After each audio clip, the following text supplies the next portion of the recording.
Okay. So today's stuff is Kuf Yud Zayin 117. We'll start at the very bottom of 116b. By Ravama Bar Mama. Ravama You said when Bar Mama asks. the Amar Rabin. I think that's where he was. I'm sorry, say again? V'chi ha the Amar Rabin Barav Ada Amar Rav Yitzchak. I think that's where he is. Oh, okay. All right. So 4 lines up from the bottom of 116b. V'chi ha di Amar, Ravin Bar Ravada Rav Yitzchak. So we're just according, or backing up what we ended off with yesterday. Which Ravin says, "Masu b'yecha shamar lechavero." Somebody said to his friend, "Dali shal gabi parsek zani mochalach." I'm selling you this vine on this. Translated here, peach tree in modern Hebrew. Farsek is an apricot, I believe. But anyway, I'm selling you a vine on this fruit tree. But nakar ha-parsek. And what happens? The tree is cut down, so the vine's no good anymore. So what is this guy entitled to? Ruled. You have to put up a peach tree, like go plant a peach tree. Kozman Shadalis Kaima, as long as the vine still exists. Okay, so in other words, what he rented was not just a vine, but a vine on a peach tree. There's no more, the vine's still there, but there's no longer a peach tree. You have to get another peach tree to put there for the vine to grow on, because that was your agreement. Now, so the Mishnah had been discussing, a two-story building where the upper story is rented by someone and the floor collapses partially. So the guy on the upstairs tenant has the right to move into the owner's ground floor apartment. By Ravama asks, Yeshuda, when we say that he has the right to move in, Levada Hudar Meikara, is he evicting the owner? What he rented was a private apartment, private lodging, right? He didn't rent a shared apartment. So when he moves into the owner's apartment on the main floor, does he also get to kick out the owner because he rented a private apartment? Or maybe no, he doesn't have that right, but he does have a right for a place to live, so he can move in with the owner. Because the owner can say, Adata Lapkinan Lagerlach. I rented you the upstairs apartment, but I never intended that I was going to have to forfeit my apartment, the right to live in my apartment. And imtim salam shneim darinbo. Now, if you're going to resolve that by saying that indeed the owner can stay there and the tenant can move in with him, kishumishtamesh, when he enters the lower apartment, the ground floor, derech pesachim mishtamish, does he have the right to use the door to get in, or derech gadin mishtamish, does he have to go in, up the fire escape, or however, whatever access he had to his upstairs apartment, and then come downstairs? Okay. Can the landlord, the owner, say to him, "Look, I never rented you to come in through the front door. What I rented you was the upstairs apartment, which implied the use of the upstairs door. Take the outside staircase and then come downstairs." Does he have that right? Just the right of entry that I rented to you was through the second floor. Maybe the tenant can say, "Aliyah kabili alai." I rented the right to enter the building by climbing up the stairs, but I never had the understanding that I would also have to go down the stairs after going up the stairs, go down the stairs to get to my now ground floor dwelling place. So the right I rented, you're putting more trouble on me than I agreed to, so therefore I should be able to come in the front door. So, and imtim salom or matzi armalei aliyah v'yiridol kabbalah. If we're going to resolve this by saying against the landlord that the tenant can say, "I never agreed to this. I should come in the front door," then shtei aliyah zul gavzumo. What about a three-story building, right? So what's the question? If he's Elyana, if we're talking about the tenant living in the third floor, okay. Nachis v'dor b'tachtana. So then, if that becomes, if the floor collapses there, then he has the right to the second floor. Ibris tachtana, but if the second floor collapses, then ma'ula mislach legamrei b'elyona. Um, does the so where does the tenant go? Does he have to go to the third floor, which is a vacant, apartment, or presumably, or does he have the right to go down to the ground floor where the owner is living? So are there just the two of them? There are three floors, but we were Yeah, it living in seems a like there's just the two situation of where there them. were two. Now, is there a third party that's living in the building? The simplest way to understand this is that there's a vacant third floor apartment. Okay, that's owned by the one guy owns the whole building. He lives on the ground floor. He rents the second floor to this guy, and the third floor is vacant. So when the second floor becomes unlivable or incomplete, so does the owner get to say, okay, you can have the third floor apartment, but on the other hand, he has to climb more stairs to get there, right? Or can the tenant say, listen, I'm not climbing 2 flights of stairs. You're going to have to let me live in your ground floor apartment. That's the question here. Does the owner get to say, look, you didn't rent a ground floor apartment. Once it's not a ground floor apartment, you understand that you have to climb stairs to get there. So you have to climb another flight of stairs. Oh, Dilma, or maybe the tenant can say, no, I rented a second floor apartment. 3 floors, to climb up 2 flights of stairs is too much for me. I never agreed to that. I didn't make a deal for a third floor apartment. So, that's too high for me. You have to let me live in the ground floor. Anyway, the Gemara answers teku on all these. We're not going to be able to resolve it. But good questions. Rabbi Yossi Omer. Now back to the Mishnah. Rabbi Yossi, it says Hatachton nosin is hatikra. When the floor of the second floor apartment collapses, then the lower story, the owner has to provide the ceiling, and the tenant has to pay for the expenses of the floor. In other words, like to plaster over it or something. So in other words, they have to share the expense of replacing that floor/ceiling. So Gemara wants to get into the details. My tikra. What do you mean by the ceiling that the owner has to, that the owner who lives in the ground floor, what's the ceiling mean?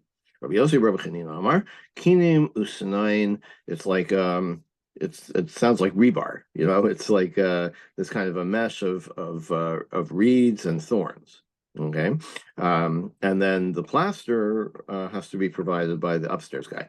Ustini Amar, Rabbi Shimon Lakish, Ustini says, levachim. We're talking about like a wood trellis kind of thing. Velo plige, but they're not disagreeing. Marchiastre, that was just the local building codes. In one place that you did it with reeds and thorns, another place you did it with wood. But basically, it's saying that the basic framing, I don't know what they call it in construction, but it's like I said, the rebar, right? The rebar is the responsibility of the lower guy, and the concrete is the responsibility of the upper guy. Okay. Now, there were two people. They lived one in the ground floor, one in the second floor. Ifchis maziva, and the ceiling was falling apart. Kimashe maya ilai. So if one would, wash his hands, so water would drip through the ceiling. This is a common problem in apartments, right? That the guy upstairs has a plumbing problem, and the guy downstairs is the one that suffers the damage. So who's responsible? Rabbi Chibar Abba Amar Ha'elyon Mataken. The upstairs guy is the one who has to fix it. Rabbi Eli Mishum Rabbi Yossi Amar Hatachton Mataken. The lower guy has to fix it. Now, I don't think we're talking about the damage caused by the water, because that's usually, the bigger issue in contemporary cases. We're talking about and that it would seem to me. I mean, I think in general in U.S. law, in general, it's the upstairs guy where the water is coming from is responsible for damage.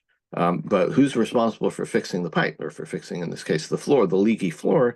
So that's what we're talking about here. That should be the upper person, because his plumbing caused the leak, right? Not necessarily.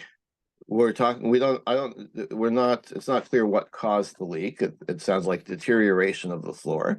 But now when the guy upstairs is washing his floor, because the floor is no longer intact, the water drips down into the lower floor. So the question is, who has to fix the floor? Right? We're not talking about who's responsible for the damage caused by the water going down, but who's got to fix the floor? It's a floor and a ceiling. So who's got to fix it? So that's what the disagreement here is between between Rabbi Chia and Rabbi Eli. Well, the floor for the upper fellow is basically the ceiling for the lower. Yeah, of course, Right? exactly. So that's why there's a question: who has to fix it, right? But if the lower fellow fixes the ceiling, but the problem comes from the upper fellow, that problem will recur. Not in the scenario we're talking about. The You're scenario we're thinking talking like about is the you're reason. thinking like U.S. law. Let's keep with the Yeah, Gemara. yeah, we're talking about two different things. That's why we're talking about the damage. But in the case, we're not. We don't appear to be talking about what the cause of the. Let's say the cause is unknown. Like you're sounding like you're assuming that's because of the water above that caused the damage. That's not apparent from this case. The case is, for whatever reason, it's an old building. The floor slash ceiling deteriorated. Who has to fix it?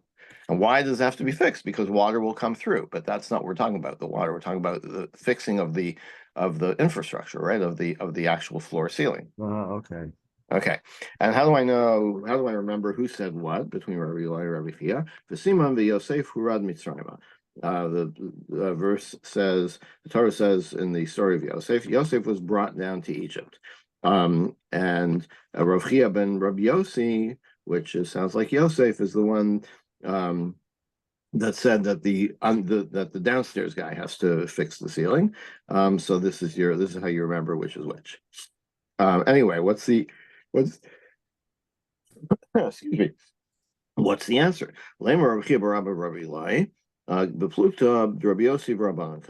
Maybe this is reflecting an earlier argument of tonight. The one that says that it's the ceiling that has to be fixed, the upstairs guy, he holds that, who has to take responsibility for not damaging somebody? It's the guy who's causing the damage, right? Now, since the potential damage here, because of the lack of the ceiling, the responsibility falls on the upstairs guy. And here we have a reference to the typical cases we're talking about, where it's his water that's going to damage the downstairs guy. So he is the mazik, right? He is potential mazik. He is the one that has to make sure that doesn't happen. So we'll make him fix the ceiling. But the one that says no, it's the bottom guy who has to fix the ceiling. It says that no, it's the guy who is in danger of being damaged. He has to be the one to take precautions. To me, there are echoes here of of contemporary debates about I'm thinking about, maybe it's a completely different cup of tea, but I'm thinking about debates about like modesty, right? Is it the women walking in the street who have to make sure that they're not seen to be dressed immodestly, or is it men who have to avert their gaze, right? Like I said, maybe it's a completely different area, but it's kind of reminiscent to me of that debate. Rabbi Linzer has written on this. Oh yeah, Yeah, in this context. yeah. No, not applying it to the damages thing, but about this new thing. Oh yeah, of course. A lot of people have written on that, certainly. Well, you can apply this to many things. Should someone avoid an area of conflict, or do you know that there's a danger there, that there are people shooting? You go away, or the right. So it's a profound, it's an important legal and moral debate that is being discussed here. Okay, and now, so what we just said assumes that we're talking about the reason the ceiling has to be fixed, as I mentioned, is that there's potential for damage if you don't fix it, right? Water could come through. The Tizra, Rabbi Yossi Rabban Linyan Nizakin Plige, really, is that what you think the basis of the problem here is? I can tell the opposite. This time we have another Mishnah. You have to plant a tree at least 25 amos from your neighbor's pit. And if it's a carob tree or a sycamore tree, make it 50 amos, because the roots are going to grow into the pit, right, and damage the pit. Let's call it a well, okay? If it's a well, then if it gets clogged up with the roots of a tree, then it becomes useless or less useful. So bein milamala, bein minatzad, and now we're talking about whether it's uphill or down or level, whether the well is uphill from the tree or if it's on the same level. If the pit was there first, then kotzeis v'nosidamim, then and then the tree comes along and impinges on the rights of the well, then the owner of the tree has to cut it down, and the owner of the pit has to compensate him for the loss of the tree. No, the other way around. No, I think the owner of the pit is allowed to cut down the tree, right? Because the tree came in, and then he has to pay for the tree. Wouldn't that make more sense? We might be saying the same thing. The owner of the tree is responsible to remove the tree, but he gets compensated. Why does he get compensated? Ordinarily, if you're damaging somebody, he's not gonna, and you have to change things because of the damage you're causing somebody else. It's not on him, it's on you, right? But here, the tree, when it was planted, was fine. It was not damaging the well. Only later it grew out and is damaging the well. So I don't really get the logic there. Like, if there's a rule that you shouldn't have planted your tree so close, then you didn't abide by that rule. It's on you. So I'm not sure why we have the well owner compensate the tree owner for cutting it down. Well, which came first, the well or the tree? Well, that's what we're saying. So im habar kadam, if the well was there, kotzeis v'nosin damim, the owner of the tree has to cut it down, but he gets compensation, which I don't quite get, right? But im ha'ilan kadam, but Well, then it would make more first, sense to say that the owner of the pit cuts down the tree, and then he pays the owner of the tree guess, because but, he's I the one mean, who's paying him because he's damaging the tree. But nonetheless, yeah, that's why he's paying him. Well, yeah, but you really want the owner of the well to come onto the tree's property and cut down the tree? I think it's better to insist that the owner of the tree cut down the tree himself. Well, whatever. Would be responsible for that. But okay. Now, what if the tree was planted first, and then a guy comes and digs a well too close to the tree? Well, yakots, then you don't have to cut it down. Suffix zekot and suffix zekot. And what if we don't know which came first? Lo yakots, then you don't have to cut it down. The Rabbi Yossi Omer Alpha Pishabar Kodam Slilan. Rabbi Yossi says even if the well was there first, lo yakots, you never have to cut it down. Because each one is, the activity that they are doing is on their own property. The tree grows roots into the well. It's not because of me, right? Which also is a little strange, right? Because if it's above ground, we have a whole jurisprudence about what happens if the crown of my tree intrudes on your property. But he's saying that if it's underground, like, it's you planted the tree on your property, you're fine. Doesn't matter where the roots grow. So neither side of this, seems to be, that makes a lot of sense to me. So Alma, but anyway, we see from this brisa, Rabbi Yossi Rabbi Yossi says it's the well owner who's being damaged. He's got the responsibility to make sure there's no damage. The rabbis say no, it's on the tree owner who's causing the damage, whose tree is causing the damage, and that's the opposite of what we saw in our case. So the Gemara says, if you want to peg the argument between Rabbi Chia Bar Abba and Rav Chia Bar Yosef on Malchokas Tanaim, you got the wrong one. This is the argument you should peg it on.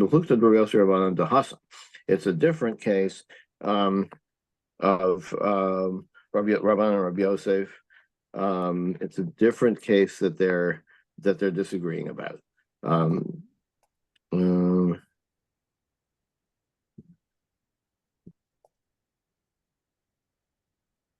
It's in other words, now it doesn't go into which case they're talking about.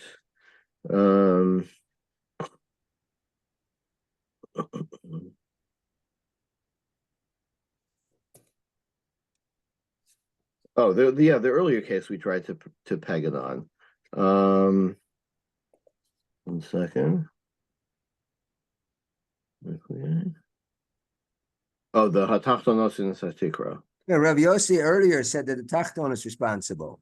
And here he Right. says the same thing, more or less. He says that the Tachton, the one who was damaged, he has to distance himself. Yeah, correct. So Rabbi Yossi is consistent with himself. Yeah. And now Rabbi Yossi Rabbanan Dahacha. Now the Rabbanan say no. So, and what is that argument about? But my plea is, so what are they really arguing about? But Chosek Tikra Kamiflige. We're arguing about like how strong is the construction of the floor / ceiling.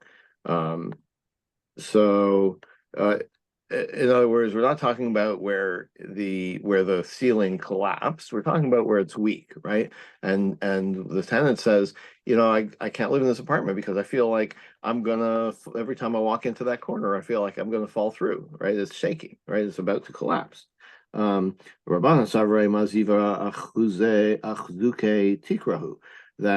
what is the purpose of the strength of the wall / ceiling? It's to provide a ceiling. And then it's the lower apartment guy who has to worry about the ceiling. Rabbi Yossi Sover Maziva Ashvuye Gumosu, that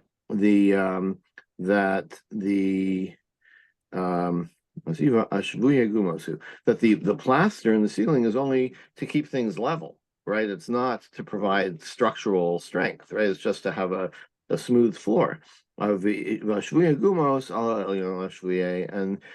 keeping the floor. Nobody cares if they have a smooth ceiling, right? It's the guy in the upstairs who wants to have a smooth floor, so he's responsible for the plaster. But didn't we say earlier, Reb Yossi holds it's the bottom fellow?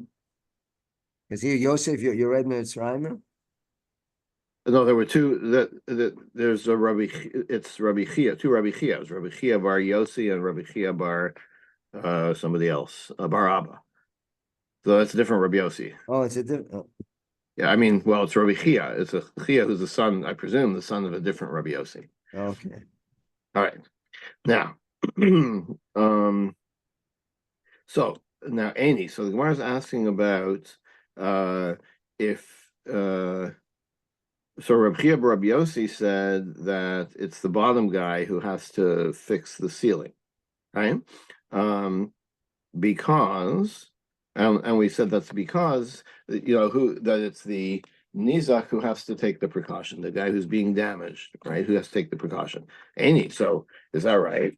Rashi said, Kiavina be Rav Kana. When I was learning with Rav Kana of Amrina, we would say, Moda Rabbi Yossi begire delay. Rabbi Yossi agrees when damage is gire delay, his arrows, right? So in other words, the metaphor is you shoot an arrow, the arrow causes damage. It's your arrow. Like, okay, so you didn't physically punch someone in the face, but you shot an arrow that hit him in the face.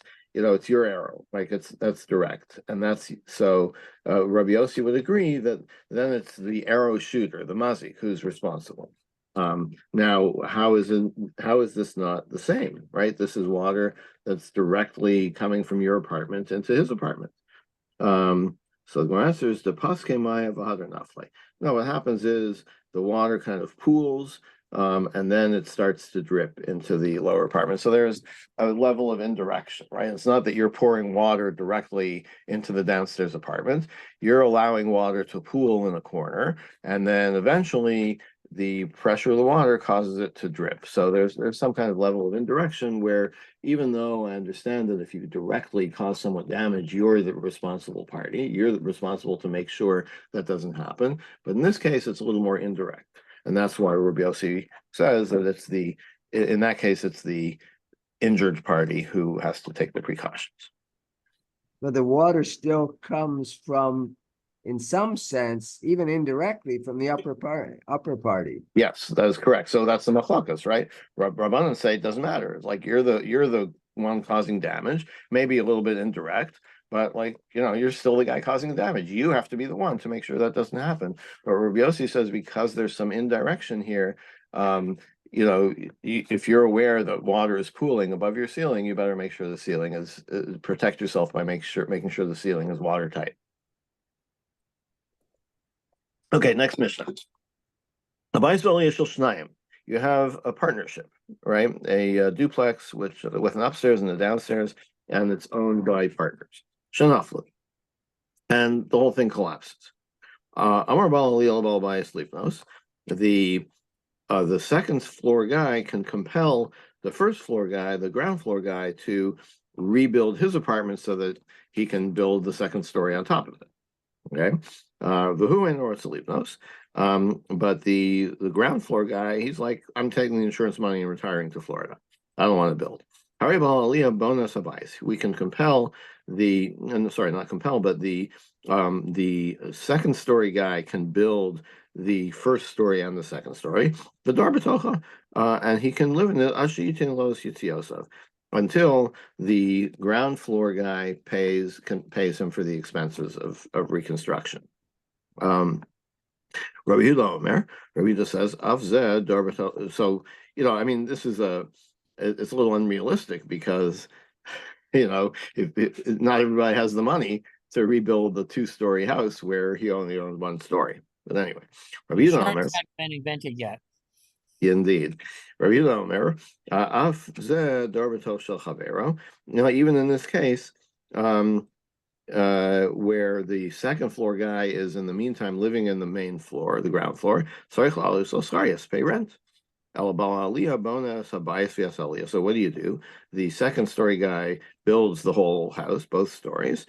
Mikara es and he can even build a roof on the second floor. V'yoshev b'bayis, and he lives in the lower one. How is this different? Just a second.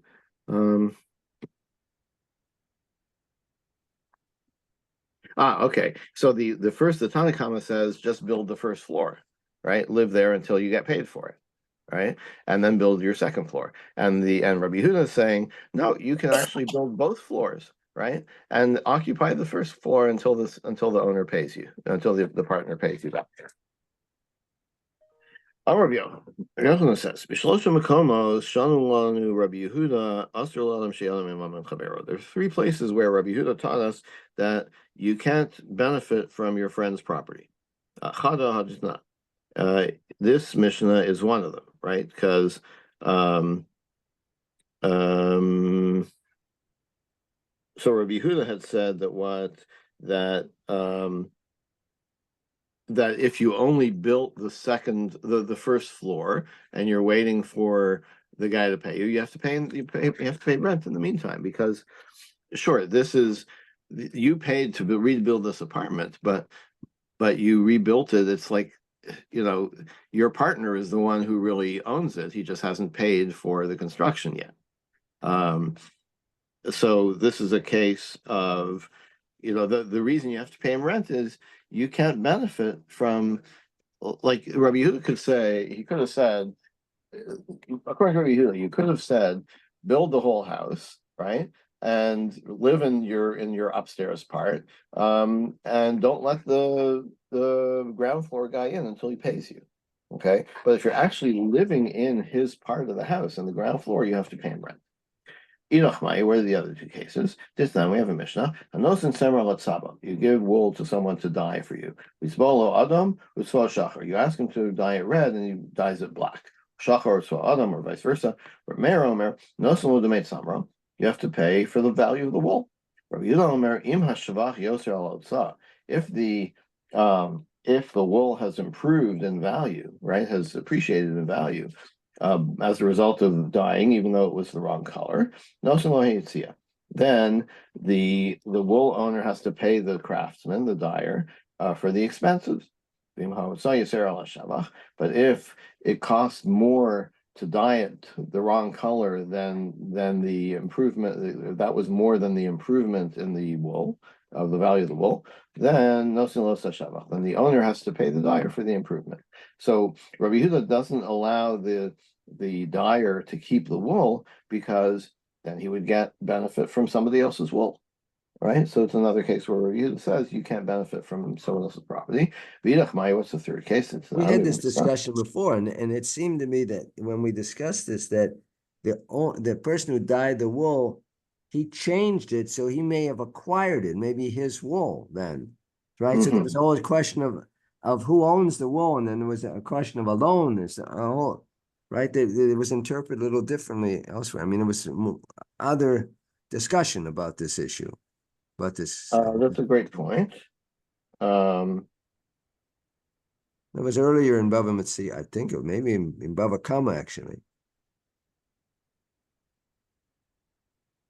Yeah, you would think that. Well, once it's Shinu, he does a Shinu to it, then he's calling it, right? Well, that was our discussion, Bava Kama. Well, let's see, do a Shinui to it, but this isn't a case where you expropriated it from the owner, right? No, but he changed it. You He did dye a it black and you Shinui. give it back to him. You gave him back a different thing, but are you kona with a shinui if you haven't stolen it? So that was a whole discussion there. Yeah. So if you so I see your question if you're trying to keep the wool, right? But then you say, well, this isn't the same wool. It's a different wool. Then maybe the parameters are a little different. But if you give it back to the guy and say, here's your wool back, I dyed it like you asked me, except it wasn't like you asked me.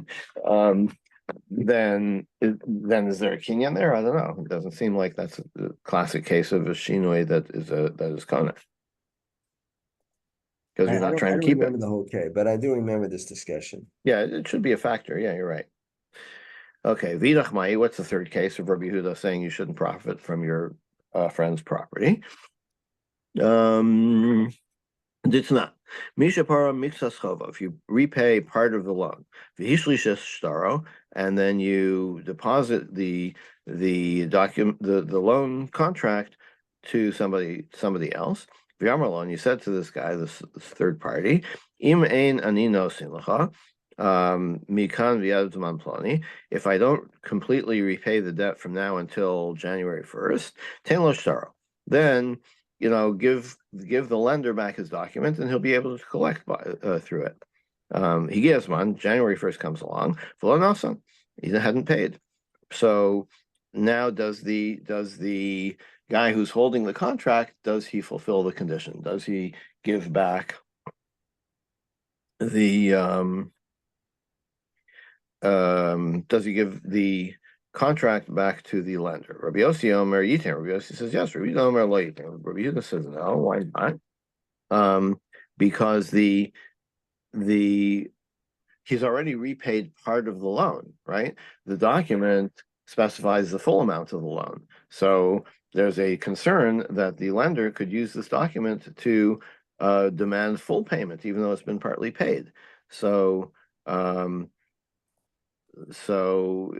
is this really a case of benefiting from somebody else's property? It's a little unclear to me. So he doesn't give back the document because it could be used again? Is that what you're saying? Yeah, because it could be used to collect more money than is currently owed. But he still owes the remainder of the money, right? Oh yeah, he still has the remainder of money. The question is, should the guy who's holding the document, should he give it back to the lender, even though he knows that it might be misused? So yeah, it's a little unclear how this is the same kind of thing. There's a note here on it, just a second.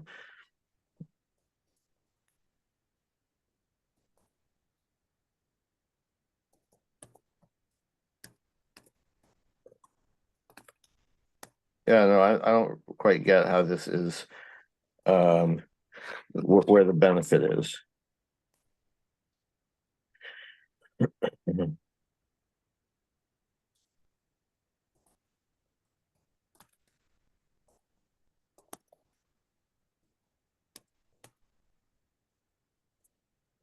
Mm, Anybody? I'm not sure. Because the document, he's, this person still owes the creditor money. Right? But he hasn't Right. paid him off by the Mhm. stipulated time. So the creditor doesn't give back the, So I think what it's saying is that the document, like for the owner to have the document, he would be benefiting from having a document that specifies he's owed more money than he really is. And so by saying don't give it back to the guy, um, is because he might use someone else's property, which is like half the contract, maybe. I don't know. It's unclear to me what the how this fits into this benefiting from someone else's property. Is it the loan itself? Is it the contract? And is he actually benefiting from it if he doesn't misuse it? Right? Well, if he's an honest guy and he says, "Look, I have this document that says you owe me $100. I know you only owe me 50, so pay me 50." Like that's perfectly, innocuous, right? Until he actually goes ahead and demands more money than he's really owed, then he's not benefiting. So we're only giving him the potential to benefit from it. So I don't really see how this fits in. but the document's no longer valid, right? At January 1. Well, the problem is that the document has never been modified, right? So the document is a valid document. I mean, the guy paid back half the loan, but the document is still a legal document, right? I think what we're talking about is, can you claim that, oh, when you paid me the $50, that was a gift, that wasn't a loan repayment, because otherwise you would have demanded that we modify the document, right?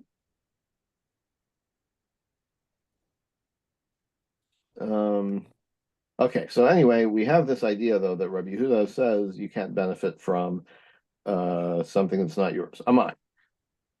Now, why? How do you see that from these cases? Dilma, I kind of look on Rabbi Yehuda, maybe like we're saying that okay, I can see that in our Mishnah where you can't benefit from the ground floor apartment without paying rent, fine. So that's a good proof. That's a good accords with Rabbi Yehuda's view. Ella mishum deika shachrurisa. Maybe that's because there's like the apartment gets used, it gets dirty, right? I mean, they're referring to like you use there's a fireplace and there's smoke from the fireplace, so the walls get smoky, right? They get dark. So maybe that's why Rabbi Yehuda says you have to pay rent, but ordinarily you wouldn't have to pay rent because you're entitled, right? So like you can't actually so you can't use this as a proof. Our mission is a proof that Rabbi Yehuda holds right? Maybe the reason that you pay rent here is not because of that, it's because you're causing depreciation in the apartment. Iname, or even the second ruling about the dyed wool. In the case of where I said dye this red and you dyed it black, Mishum the Kamishana. Oh, okay. This is what you're Kamishana, because you're not doing it the way I asked you. But now we have a Mishnah called Mishana Yola Tachtona. If you didn't do the job I asked you to do, then I have the upper hand because you didn't perform according to what we agreed. And maybe that's why the we give the benefit to the owner of the wool. Umi Shapar Mixas Chovaname, and the third case of the contract and the paid back part of the loan, Have Asmachta. The condition that the borrower made is just an asmach. That's not a full commitment. Which I mean, that's not a binding commitment. So maybe we can't really generalize about Rabbi Yehuda's what this is really all about. Okay, so back to the case of the two-story building where the ground floor was owned by one person and the second story was owned by another person. So and it collapsed and they decided to rebuild it, but they want to rebuild it differently. So Amar Vachabar Adam Mishmedula, Tachton Habalashanos, if the ground floor guy wants to change the building plan, then Bigvil Shomila. So how does he want to change it? If he wants to use like whole stones, right? Like untrimmed stones. And before it was made with like standard size bricks. So Shomila. So that's an improvement. We allow that because that's an improvement not only to him, but it's a stronger base for the upstairs floor, right? Because you're using bigger stones, right? Begazis ain't Shomila. But if he wants to rebuild, if it was before it was uncut stones and now it's standard size bricks, no, we don't listen to him because that would be weaker as a foundation for the upstairs floor. B'chfisin shomilo. If you want to build your walls with these like half-size bricks, where they were previously it was full-size bricks and now half-size bricks, we actually listened to him, which is strange. We'll come to this in a minute. But if it was previously made with half-size bricks and now you're using full-size bricks, we don't allow that. We'll see what we're going to see more in the Gemara. It's Rashi says that you'd think the opposite, right? But what it means is when you're building with half-size bricks, you're going to use two bricks at a time, rather than you're going to replace a single brick width with two bricks, two smaller bricks. So that's actually better than the single smaller brick. Now, l'sakech baraz in shamilo. What about if you want to change the ceiling construction?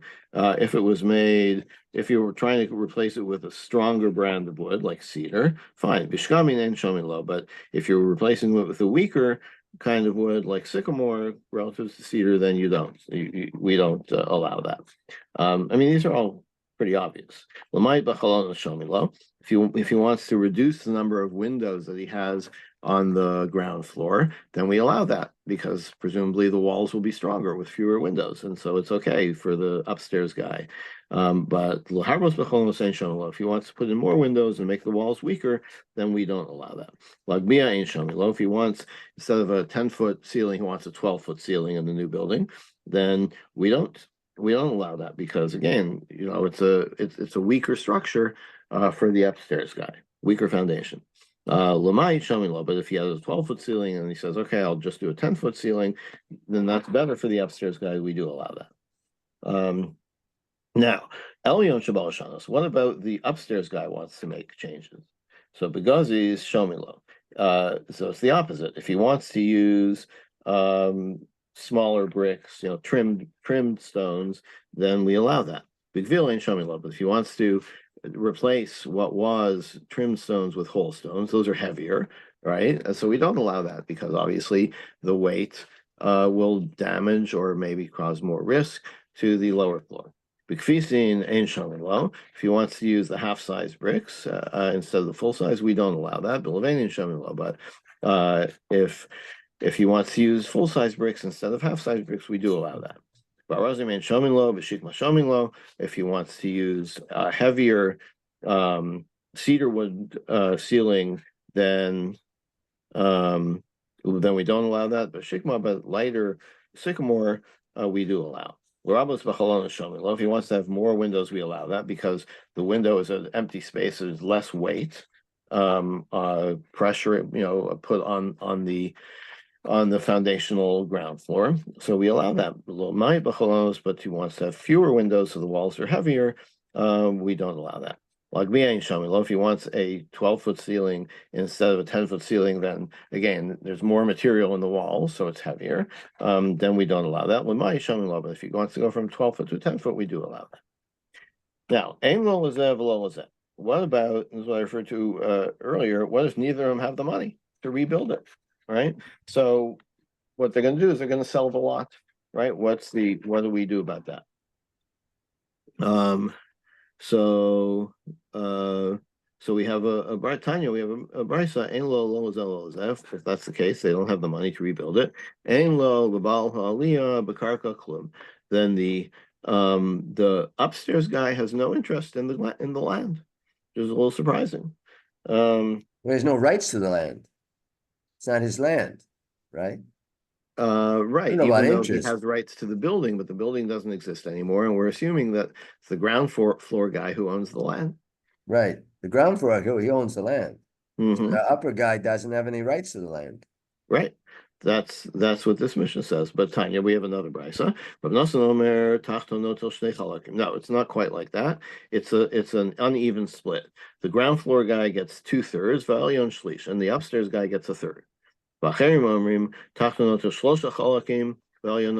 And others say it's a 3-to-1 split. The ground floor guy gets 3/4, 75% of the land value, and the upstairs guy gets 25%.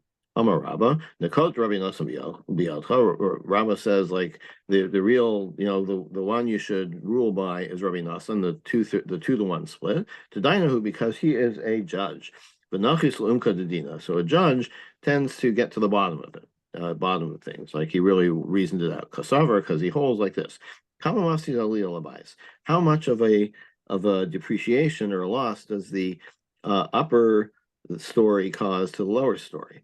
In other words, you have a single story home, right? And then you decide to build a second floor on top of it and sell it, right? So this is happening in Israel all the time now, right? This Tama 34 or whatever it's called, right? Where as part of the earthquake preparedness, they're allowing buildings to, or they're requiring buildings to reinforce against earthquakes, and in order to cover the cost, they're allowing them to build an additional 2 stories or something on top of the building and sell those. Which I don't know, I'm not sure about the implications, but it seems like a brilliant idea to me. Anyway, so the question is Earthquake aids actually save lives. Yeah, you would think, right? I mean, there's also you'll cause more congestion and blah blah blah, but all the apartments get improved, and it's paid for by selling the new apartments, and you get reinforced buildings that, as you say, will save lives. So it seems like pretty much a win-win. Right. And the construction industry gets a huge boost. There are so many cranes, even in like a small city like Ra'anana, where my parents live, there are cranes everywhere, like for years, because they're just building, building, building.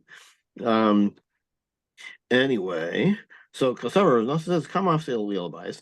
How much of a depreciation, like if you had like a single family dwelling and you build another story on top of it as a second and make it a duplex, how much does that reduce the value of the original house? Tilsa, he says it's 1/3.